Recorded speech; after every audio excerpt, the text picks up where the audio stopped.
Sobat KPBMI, bertemu lagi dengan aku Ganesha Superbudaya. Hari ini aku mau mengunjungi Museum Maritim.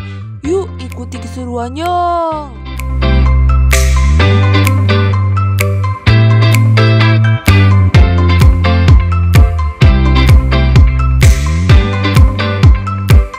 Nah, Ganesha dan Sobat KPBMI diundang loh ke acara kumpul-kumpul pecinta pelabuhan.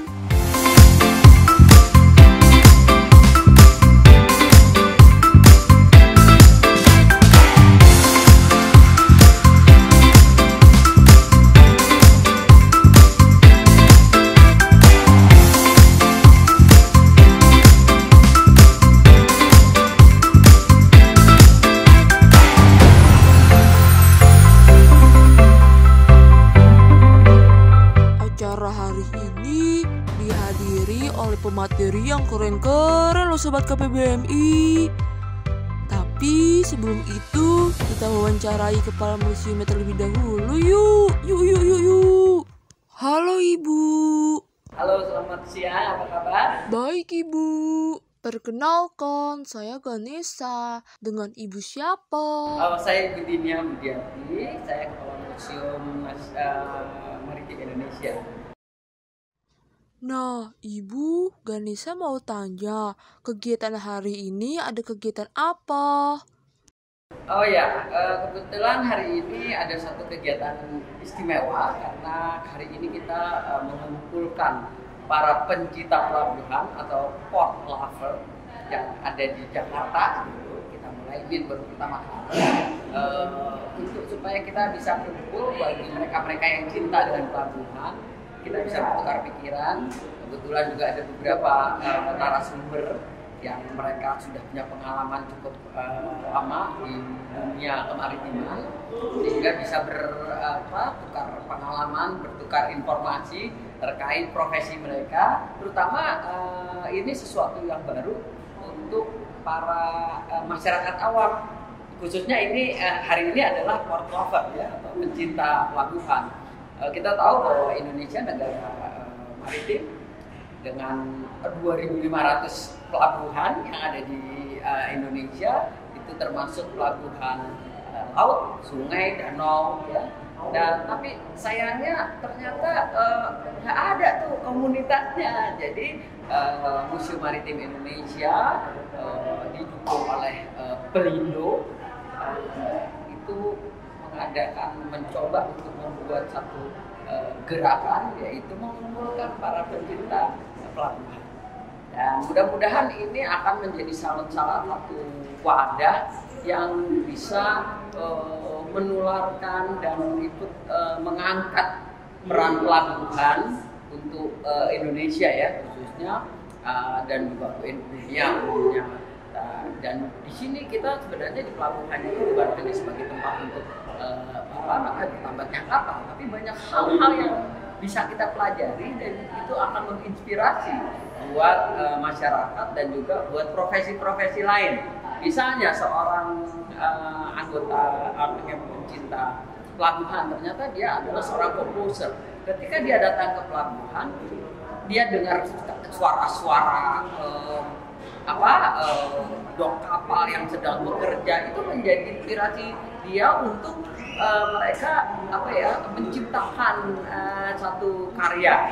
Atau seorang desainer, tadi juga saya lihat ada yang memang dia berkecimpung di bidang fashion ya, itu akan menginspirasi mereka. Pelabuhan ternyata ada satu khas sendiri, sehingga itu akan menjadi muncul ide-ide untuk kreasi-kreasi mungkin baju yang atau aksesoris yang akan mereka buat. Nah, ini adalah salah satu cara bagaimana kita mendekatkan dunia kemaritiman pelabuhanan itu kepada masyarakat umum. Jadi efeknya bukan sekarang, tapi nanti satu generasi kemudian. Dan saya lihat juga tadi ternyata bapak-bapaknya, ibunya bawa anak-anak ya. Nah, ini juga salah satu peluang gitu ya. Mereka akan menularkan kepada anak-anak ya, buat anak-anak itu juga akan pengalaman buat mereka. Pelabuhan seperti ini. Ya. dan juga satu peluang buat masyarakat untuk bisa berkunjung ke Museum Maritim Indonesia yang sejak pandemi harus tutup lagi dan sampai sekarang belum bisa dibuka untuk umum karena kita masih juga proses untuk administrasi perizinannya ya, supaya nanti begitu buka kita sudah ini resmi legal lah gitu. Jadi bukan ilegal, legal karena waktu itu sedang diproses cuma pandemi jadi kan berhenti. Nah, untuk port lover sendiri, siapa saja sih Bu yang boleh gabung? Nah, sebenarnya kita punya rencana bahwa port lover itu siapa aja dari berbagai kalangan, juga dari berbagai strata ya. Dia bisa pensiunan, dia bisa seorang profesional, dia bisa juga mungkin orang yang tidak ada latar belakang dunia pelabuhan kemaritiman tapi dia cinta gitu. Itu kita juga mungkin remaja pelajar atau yang orang tuanya juga bekerja di dunia kemaritiman atau pelabuhanan, sehingga ini adalah satu potensi untuk penerus nanti generasi pendatang ya bangsa Indonesia untuk mereka mau terjun ke dalam dunia kepelabuhanan.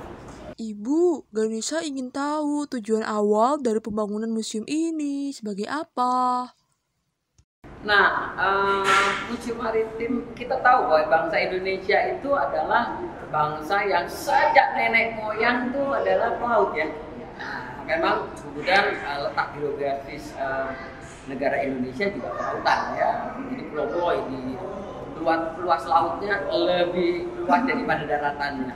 Otomatis itu kan juga harus menjadi bagian daripada hidup bangsa Indonesia sebagai orang laut ya. Nah, itu harus dikuasai. Nah, sejarahnya artinya sudah panjang. Kalau kita tahu bahwa ternyata mengenal kapal perahu itu sudah ada dari ribuan tahun sebelum Masehi. Kita tahu di Sulawesi itu ada dua yang sudah ada gambar kapal itu dari 7.000 tahun sebelum Masehi. Nah, jadi artinya apa? Dunia maritim itu sudah dikenal oleh nenek moyang kita. Bahkan kita sekarang kan ada lagu nenek moyang orang ke laut. Nah, itu kan artinya memang udah dari dulu nenek moyang kita. Tapi sayangnya itu tidak didorong untuk rakyat Indonesia yang ratusan juta ini untuk menguasai lautnya, malah sebagian besar ingin kerjanya di darat ya. Akhirnya itu bahaya karena apa? Asing itu bisa nyusup lewat laut tanpa gitu. Ini salah satu cara bagaimana kita bisa menguasai laut kita yang lebih luas dari daratan. Jadi sejarah itu jangan sampai lupa. Bagaimana sejarah itu supaya tidak lupa? Kita harus mengingatkan terus generasi. Mengingatkannya bagaimana? Ya bisa kita membuat tulisan ya dalam bentuk buku. Tapi juga kita bisa membuat museum seperti ini. Nah, museum juga terbatas ruangnya ya. Sementara sejarah maritim kita, sejarah pelabuhan kita begitu panjang, ribuan tahun. Akhirnya kita harus bisa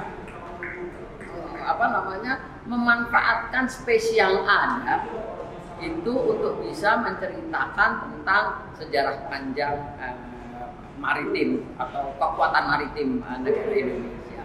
Nah, itulah terbetik ide dari Pelindo untuk membuat sebuah museum. Kenapa Pelindo tiba-tiba ingin mendirikan museum? Karena mereka sadar bahwa ternyata pelabuhan itu, dunia maritim itu adalah bagian daripada hidup bangsa Indonesia dan sangat panjang. Jadi perlu ada museum yang menceritakan tentang kemaritiman, kebaharian. Nah, di Jakarta kan ada 2 museum ya, museum bahari ada. Apa bedanya? Nah, tentu beda. Kenapa? Kalau museum maritim ini dia menceritakan justru penekanannya kepada masa ketika ada kapal bermesin.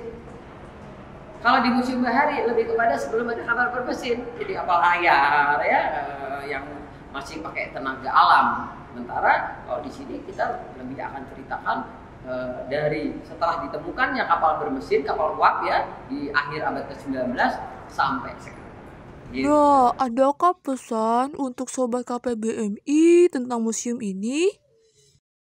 Ya, saya berharap bahwa ikut mempromosikan, menyebarluaskan informasi ya tentang bahwa di pelabuhan Tanjung Priok itu ada sebuah museum yang juga perlu untuk dikunjungi, diketahui. Tapi untuk sementara memang kunjungannya baru berdasarkan permintaan rombongan minimal 30 orang gitu ya.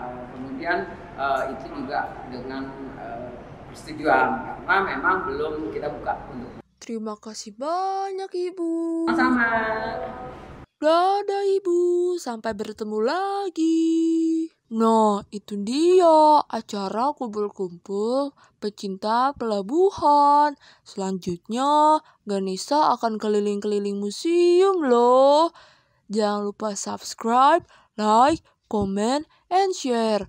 Dadah.